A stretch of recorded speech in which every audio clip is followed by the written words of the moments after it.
In this episode, we talk to Alison Gill, Vice President, Legal and Policy with American Atheists, about Christian Nationalists using the First Amendment to discriminate and how the Do No Harm Act could help restore real religious freedom.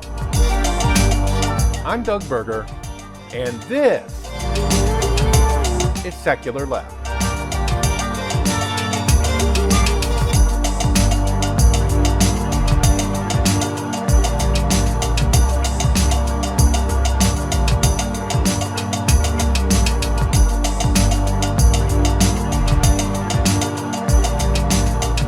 Joining us today is Alison Gill. She is Vice President, Legal and Policy with American Atheists. She manages the group's federal and state advocacy for religious equality and litigation activities to protect the separation of religion and government. Alison is a nationally recognized expert on civil rights law and state advocacy. Thank you for joining us today, Alison. Absolutely. Thank you so much for having me. And did I get your last name right? It's Gill. That's right. Okay. Yeah, sometimes people like to say Jill or... They do. Yeah. And the number of L's is often wrong too, because I have one of my first name and two of my last name. So it's a perennial source of confusion. All right. And how long have you been with American Atheists? I started with American Atheists at the beginning of 2018. So, coming up on 4 years. Oh, okay. And what made you decide to work at American Atheists? Well, I've always said if I was going to do advocacy, I would like to work in one of three fields that I consider really important. The first is LGBTQ advocacy, and I did that for many years, working at several different organizations, including the Human Rights Campaign. The second is secular advocacy, and the third is advocacy around, student student reform of debt, because it's really outrageous and it's harming younger generations. And so I saw this job and I was looking for work, and it was a perfect fit, so I definitely applied. And why is separation of church and state important? Well, I think that goes, well, first of all, separation of church and state is really a uniquely American invention in the first place. It's something that's pretty fundamental to the way that our democracy works and the foundation of our system of government. And it was sort of an innovation of the founders. It's pretty important because it's a response to the religious strife that we've seen caused both in the early experiences in America and before that in Europe, and the 30 Years' War and all sorts of different war caused by religion. I think the framers of the Constitution really understood these harms and understood what happens when you combine government with religion, how it harms both government and religion. And so it's really critical to make sure that we are making these sorts of decisions independently of religion, the governmental decisions independently of religion, and vice versa, that government is not having too much influence into religion. So there's a whole variety of reasons why it's important. It also has a really significant impact on the development of our civil rights. And so would you say that the United States, this unique process of separation of church and state has actually been good for organized religion in this country as opposed to Europe? Yeah, it has been. And if you just have to look at the participation rates in America in religion versus those, major countries that have state-run religions like England or, Norway, for that matter, there's so much more engagement with religion here, and also a greater variety of religious engagement. So from that aspect, it's good for religion. Atheists might disagree, but it's also good because it stops, religious dogma from being sort of inculcated into the law. So it's beneficial there as well. Okay. We've seen in recent news reports the increase in the number of nuns, people who don't participate in organized religion. Most of them aren't atheists, so why are the nuns important to secular groups like American Atheists? Sure, and I do want to distinguish, it's a really important distinction between religiously unaffiliated people or nuns versus people that identify as secular, non-religious, atheists, etc. I think I tend to focus on the latter group, the people that actively identify as non-religious people. We actually did a major survey called the U.S. Secular Survey in 2019, where we surveyed about 34,000 non-religious people across the country. And that data is available at secularsurvey.org. We published a large report looking at these populations. And This is a look at secular populations, not people that are religiously unaffiliated, because they're different. So, a lot of people that are religiously unaffiliated still say religion is very important to them. They still believe in like a deity. So I don't think those are the same, and we tend not to focus on that. As to why other groups might, I feel like there's sometimes an interest in sort of bolstering your political standing by representing more people. But I think we're pretty clear in who we represent, and it's non-religious people, atheists, such as atheists. For more information about any of the topics covered in this episode, check out our show notes at secularleft.us.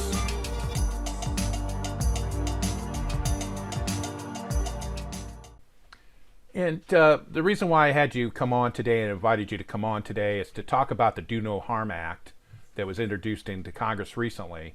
Yeah. And if passed, it will fix some of the issues that have come up since Congress passed the Religious Freedom Restoration Act, or RFRA, in 1993. What was the original intent of RFRA? Sure. So RFRA, I'm going to go into some legal issues here. RFRA comes out of it's a response by Congress to a previous Supreme Court decision called Employment Division v. Smith. And so Employment Division v. Smith, it was a case where it was about an unemployment provided by the government, so unemployment payments. And a Native American person who was basically fired from a job because they smoked peyote in accordance with their beliefs. And basically the government said, well, this was, a justified termination, and therefore you're not entitled to unemployment benefits because you broke the law and you engaged in this activity. And so their argument was, well, this is in accordance with my beliefs, and I should get, there should be an exemption here because I'm not hurting anybody, and it's just, this is a traditional religious practice. Okay, so the Supreme Court said basically that under the Free Exercise Clause of the First Amendment, that government can burden religious exercise, so long as there is they're trying to enforce a neutral law of general applicability. So as long as there is a law that applies to everybody, and it's not targeting religion, it applies to everybody, nobody can smoke peyote, then it's fine, even if it incidentally infringes on some people's religious exercise or beliefs. And it's we support that decision. We think it was by Justice Scalia. It's probably the one Justice Scalia decision you'll find most secular people very much in support of. But it is, it ensures that everyone is treated equally. And it also sets bright line rules across the board. And Justice Scalia made the point that if you do otherwise, if you make these exceptions, then every man is a law unto themselves, right? The law is tailored around each person's religious beliefs. However, at the same time, a lot of groups, including some, progressive groups like the ACLU and Americans United for the Separation of Religion and Government, looked at the impact on the Native American practitioner in this case, and potentially other, religious minorities and others, and thought that this solution of the Supreme Court was not appropriate because it did not show enough respect for minority religious positions. Now, American Atheists, and therefore they push forward RFRA, and I'll talk about that in a second, the Religious Freedom Restoration Act. American Atheists has always opposed the Religious Freedom Restoration Act. We continue to oppose it to this day, and most of the other major secular groups do as well. It's not something we supported, but groups like the ACLU and Americans United did support it at the time. And it's one of the major reasons it did move forward. So what this does is it reverses the Employment Division v. Smith opinion and puts in place the old rule, which is basically if the government burdens religious exercise, then they have to show that there is a compelling governmental interest, and this is the least restrictive means possible in order to exercise that interest. So basically, it's a very tough rule. This is actually called the strict scrutiny standard, and it is the most difficult rule to meet under constitutional law. So that means that the government, when this rule is placed on them, they're going to lose more often than not. And therefore, religious exemptions will tend to be granted under this rule. And what the Religious Freedom Restoration Act is it puts that rule in place and applies it to all federal law. So it's in effect, it creates religious exemptions all across the law. And its intent might have been positive, but that's not how it played out. And can you give some brief examples of how religious conservatives subverted the original intent of RFRA, or Sure. why there's a need for this Do No Harm Act? I think one of the most glaring examples is the Hobby Lobby decision, which came out, I think, in 2014. And this is a case where basically under the Affordable Care Act, they had a contraception mandate. So every insurance company was required to basically offer contraception to employer, as part of employer insurance packages. And however, religious organizations, including Hobby Lobby, which is not a nonprofit, it's not like the Catholic Church or something. It's a hobby store, so it is a private business.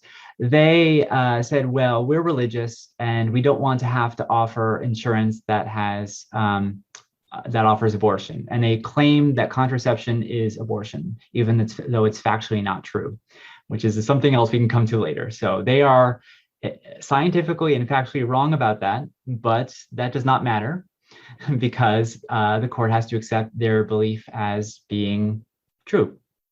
So regardless, the Supreme Court here said, well, RFRA applies, the Religious Freedom Restoration Act applies, and this is this does not meet the strict scrutiny standard. You cannot impose this rule on Hobby Lobby.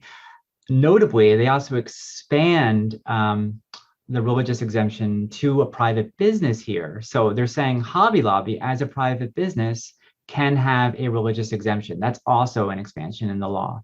Before that, this was meant to apply to individuals and their religious rights, not to private entities like big businesses and their religious rights, because conceptually that makes very little sense. Like, I don't know, what's Kmart's religion, right? But regardless. I think though, didn't they like narrow it to it had to be like a closely held company or something like? I mean, that's what they say. That is what it says. Right. That is correct. Now, whether that's how it's interpreted is another question, because once you start to blur lines, it's much easier to blur them further. But yes, they said it had to be a closely held corporation, it means it has to have the stock and ownership has to be held in a limited number of hands, basically. So, what is the Do No Harm Act? The Do No Harm Act is a response to the expansion or the misapplication, let's say, of the Religious Freedom Restoration Act. It's a very simple bill. It's kind of a complex problem. It's a simple bill. The bill says if you're going to grant religious exemptions under the Religious Freedom Restoration Act, you can't do it in a way that harms third parties. And that's it in a nutshell. Now, it specifies some ways that it could harm third parties and says these are what's not allowable. Things like infringing with civil liberties, denying governmental benefits, undermining child labor laws, things like that. So it's specific, but the goal and what the bill does overall is it prevents, when you're granting religious accommodations, the accommodations being granted from harming third parties. Which is really the only reasonable rule under the Constitution, if you think about it. I mean, the entire point is of the religion clauses, the Establishment Clause and the Free Exercise Clause of the First Amendment, is that the government's supposed to be neutral towards religion. It's supposed to be, separate. And if you're granting accommodations to religion that harm other people and enforcing them under the law, then that's not neutral. That's favoring those religious beliefs. So really, it should be understood that the third-party burden principle, and that's what we're calling third-party burden, because you're harming third parties. That principle should be understood to be part of First Amendment law.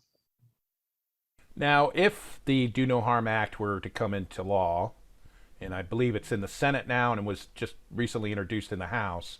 It was introduced in the House earlier this year, in the Senate just last month. Would it force a pastor to marry a same-sex couple? No. And why would that not be true? Well, because there's no rule requiring anybody to marry anybody under federal law, and the Do No Harm Act is about when the government it's kind of complex, but when the government imposes burdens right? Mhm. The religious group is saying, well, this burden, affects us negatively, and therefore we should get an accommodation. And the Do No Harm Act restricts accommodations, right? But if there's no rule in the first place that says that a pastor or priest has to marry people, then you don't need either. You don't need a rule sort of exception, and you don't need a accommodation limitation, right? Because there's no rule that says that they need to marry anybody in the first place, and there never would be, because it's not allowable under the free exercise clause of the Constitution, and nobody advocates for it. Nobody. Um, I should take that back. I mean, there might be advocacy within a church for it, but that's not us. that's Yeah, that's an internal the politics government wouldn't thing. force it, No, right? absolutely not. And no one thinks the government should force that. Hello, this is Doug, host of Secular Left, reminding you that I like to be validated. If you like this podcast and want to thank me, feel free to buy me a coffee. Go to buymeacoffee.com/secularleft and donate some cash to help make this a better show and validate me as a person. You'll feel better in the morning. Recently, the U.S. Supreme Court, at least since their recent term or maybe over the summer, they made a few decisions that involved religious freedom without holding a hearing. Yeah, Some reports have called this a shadow docket. yeah. How concerned should secular people be about the use of a shadow docket in It's this very case? concerning, and these decisions are very concerning. And I'll get into why. It's a little bit complex, but overall, under the Trump administration and continuing into now, we've seen the court make more and more use of what some legal scholars have called the shadow docket, which it basically means responses to emergency orders. Now, the Supreme Court always makes some responses to emergency orders, but they've increased greatly in number, and they've increased greatly in partisanship. So usually it's been like, if it's an easy decision, we'll put a stop on something or make an easy decision and quickly fix things. And if it's something that can be briefed and heard normally by the court, then we'll do that, right? There's no reason to make an emergency decision in most cases. Sometimes there is, but it's rare. So here we're seeing a lot more emergency decisions, and they're very much more partisan than before. And that's why it's concerning, because many of them have to do with religion. So at the beginning of the pandemic, right, we saw a number of governors and health departments in different states across the country impose orders around public gatherings, around social distancing and masking in public spaces. So either closing public spaces or putting rules on them. And some of those made exceptions for religions, like religious gatherings, and some did not. And those that did not, in a few places, have been challenged, saying that, well, you have to allow the church to gather in person. In some cases, like we don't want to have to follow these rules. They're not necessary for us. So we see all sorts of cases like that.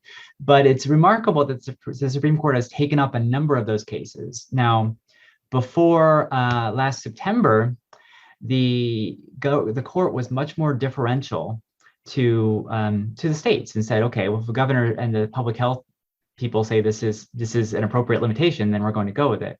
However, after the death of Justice Ginsburg and the elevation of Justice Barrett, the court did a 180 and is no longer deferential at all to public health, and basically has used some of these cases to define this new paradigm where they say the rule is the same.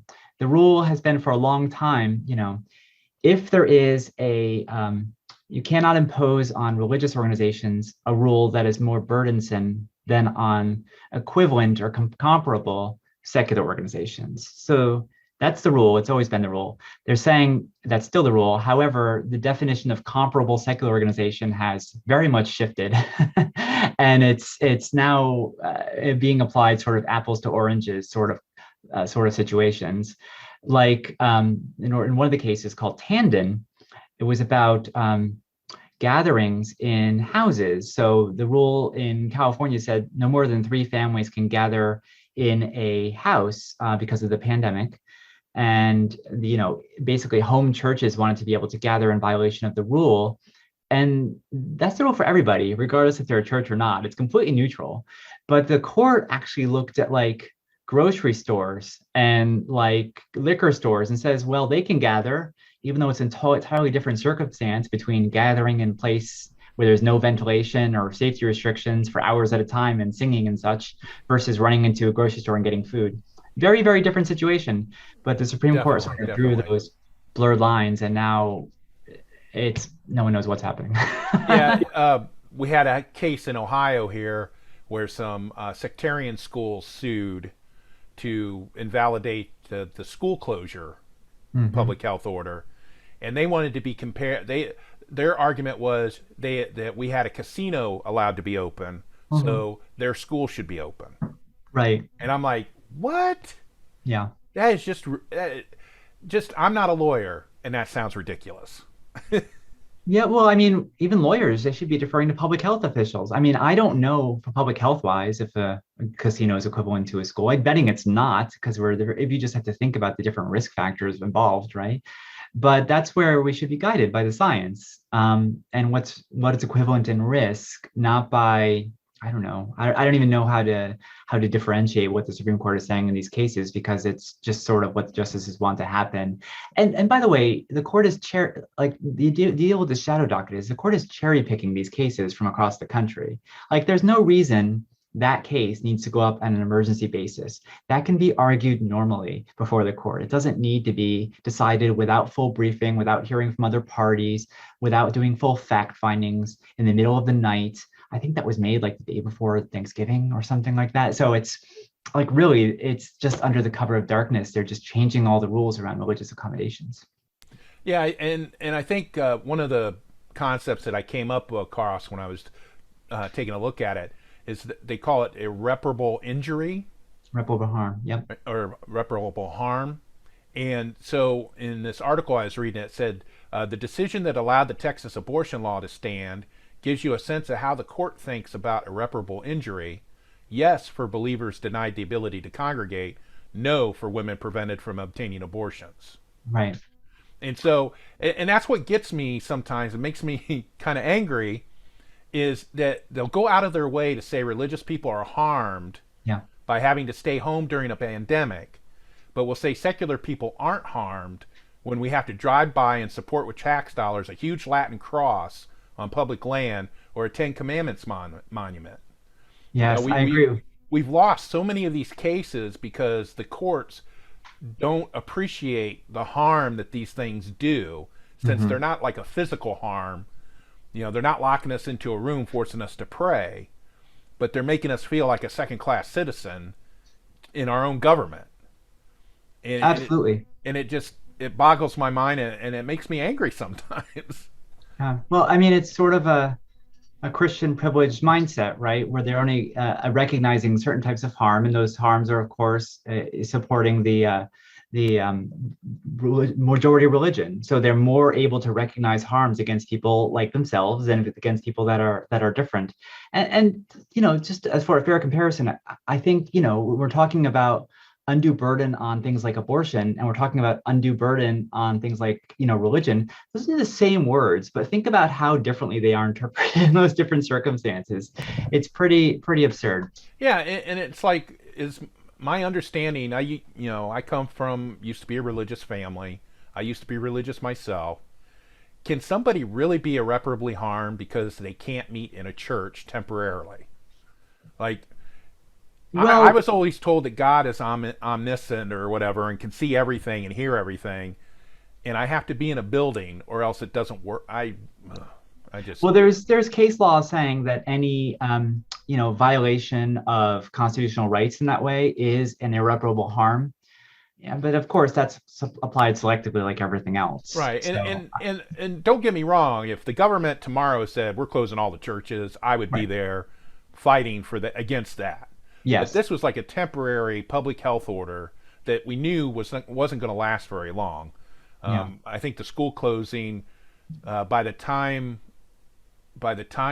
it, the county health department declined to appeal it because the order was going to expire by the time a court could hear it, so it would have been moot.